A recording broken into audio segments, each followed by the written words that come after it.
ഒരു വ്യക്തമായ രൂപരേഖകളോ ഐക്യരാഷ്ട്രസഭയിലെ ആരോഗ്യ അനുച്ഛേദത്തിലോ ഇന്ത്യൻ ഭരണഘടന 33 ചാപ്റ്ററുകളൊന്നും കേൾക്കുന്നു പറയും ഞാനൊരു സ്നേഹത്തിന്റെ വിളിയും ദൈവത്തിന്റെ വിളിയും.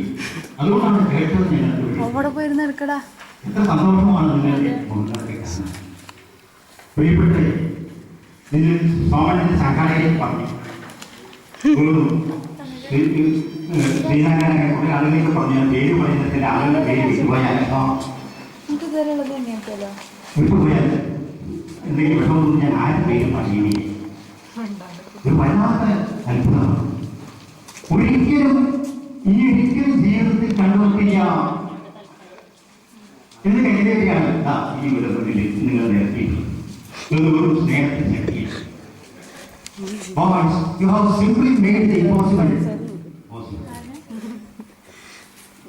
അത് വളരെ ഉദ്ദേശമായ കാര്യം.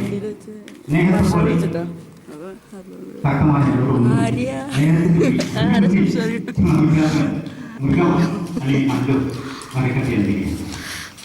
ആ സ്നേഹത്തിന് ഉപയോഗിക്കുന്ന എല്ലാവരെയും ഞാൻ ഒരിക്കൽ കൊല്ലാറുണ്ട്.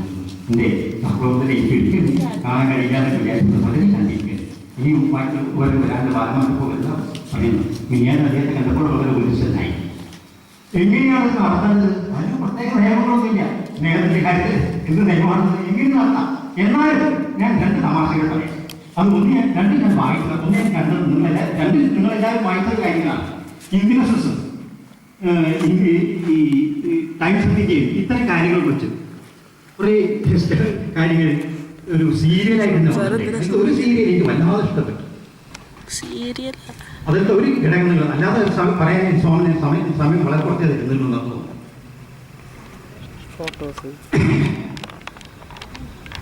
ഏത് തരത്തിലും നടത്തിയിട്ടുണ്ടെന്ന് ഒന്ന് ഈ എറണാകുളത്തിനും ജില്ലയ്ക്കും കോട്ടയം ജില്ലയ്ക്ക് ഇടയ്ക്ക് ഒരു ഗ്രാമം വളവുകോട് ഗ്രാമം. ആദ്യമായി പറയട്ടെ, സിനിമയും സമൂഹവും തമ്മിൽ എന്തെങ്കിലും ബന്ധമുണ്ടോ എന്ന് ചോദിച്ചു കഴിഞ്ഞാൽ ഞാൻ പറയുക അങ്ങനെ വലുതായിട്ടൊരു ബന്ധമൊന്നുമില്ല. സിനിമയിൽ നിന്ന് കോമാളിക്കുന്ന ജീവിതത്തിൽ വന്നാൽ മുടിഞ്ഞിരിക്കും. പക്ഷെ ഇപ്പോൾ പറയുന്നു ചെറിയ ബന്ധം. 2003 ഒറ്റപ്പാലത്തുകാരനായ ലാറ്റോസ് എന്നുള്ള സംവിധായകൻ ക്ലാസ്മേറ്റ്സ് എന്നൊരു പടമെടുത്തുണ്ടായി. ആ ക്ലാസ്മേറ്റ്സിൽ പഴയകാല ബന്ധത്തോടും സ്നേഹബന്ധങ്ങളോടും പ്രകൃതിയോടും മനുഷ്യൻ നമ്മുടെ കയ്യിൽ പല തരത്തിലുള്ള സ്നേഹ രൂപങ്ങളോടും ഒക്കെ കുട്ടികൾ തിരിച്ചു പോകുന്ന ഒരവസ്ഥ. അതിനുശേഷം ഈ തരത്തിലുള്ള ഈ കൂടിച്ചേരുക ഗെറ്റ് ടുഗദർ ലാൻജോസന്നെ പറയുന്നത് ഞാൻ തന്നെ 18 മീറ്റിംഗ് അതൊരു ഘടകമായിട്ടാവും. നിങ്ങൾ ശരിയാണ് ഉണ്ടായിട്ടുണ്ട്. അങ്ങനെ ഉണ്ടായ ഒരു രംഗമാണ് ഞാൻ ഇവിടെ പറയാൻ പോകുന്നത്. ഈ വടവൂർക്കോട് ഗ്രാമത്തിൽ അവിടെ എപ്പോൾ നമ്മളൊക്കെ 100% SLC റിസൾട്ട് നിങ്ങൾ ഇപ്പോഴല്ലേ കേൾക്കാൻ തുടങ്ങിയത്. വടവൂർക്കോടിൽ തുടക്കം മുതൽ അപ്പോഴായിട്ട് 100% ഇപ്പോൾ അങ്ങനെയാണ്. ഇതേമാതിരി 1972 മറ്റൊരു ബാച്ച് 164 കുട്ടികളുണ്ടായിരുന്നു. അവരെല്ലാവരും സംഘടിച്ച് 159 കുട്ടികളെ സംഘടിപ്പിച്ചു.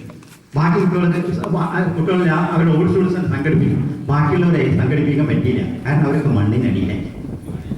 ഏതാണ്ട് 159 ആളെ അവരെ സംഘടിപ്പിച്ചു. എല്ലാവരും വളരെ മിടുക്കന്മാരും മിടുക്കികളായിരുന്നു. ഇവിടുത്തെമാരില്ല കുറേ കൂടി വിദ്യാഭ്യാസം പ്രാധാന്യമുള്ള ഒരു ലോകമായതുകൊണ്ട് മിക്കവരും ഈ യൂറോപ്പിലും ജർമ്മനിയിലും അമേരിക്കയിലും ഓസ്ട്രേലിയയിലൊക്കെ സ്കില്ലിംഗ് ജോബിനും നമ്മളവിടെ പോകുന്ന വഴി ഈ ദുബായിലെ ഷെയ്ഖുകളിലേക്ക് തൊഴിൽ എഴുതാൻ പോകുന്നവരെല്ലാം അധികം നല്ല ജോലിക്ക് പോകുന്നവരാണ് പഠിക്കാൻ. അവരെല്ലാവരും പരസ്പരം ചിലർ അത് ഒരു കുട്ടി ഒരു വളരെ പ്രധാനപ്പെട്ട എല്ലാവരും ഇഷ്ടപ്പെട്ട സ്കൂളിൽ നന്നായി പഠിക്കുകയും വളരെയധികം പ്രസിദ്ധി കാണിക്കുന്ന ഒരു കുട്ടി ഉണ്ടായിരുന്നു. അവൻ്റെ പേര് ജെയിംസ് ജോസഫ് എന്നായി. 6 അടി 3 ഇഞ്ച് ഉയരം ഉണ്ടായിരുന്നുകൊണ്ട് എല്ലാവരും അവൻ്റെ പേരായിരിക്കുമല്ലോ പോത്തൻസ് എന്നാണ് അവനെ വിളിച്ചത്. അവൻ SSLC കഴിഞ്ഞു, പ്രീ ഡിഗ്രി കഴിഞ്ഞു, MBBS റാങ്കോടെ പാസ്സായി. മിടുക്കനായിരുന്നു, കുസൃതിയായിരുന്നു, എല്ലാവരും തലവേദന ഉണ്ടാക്കുന്ന ഒരു കുട്ടിയായിരുന്നു.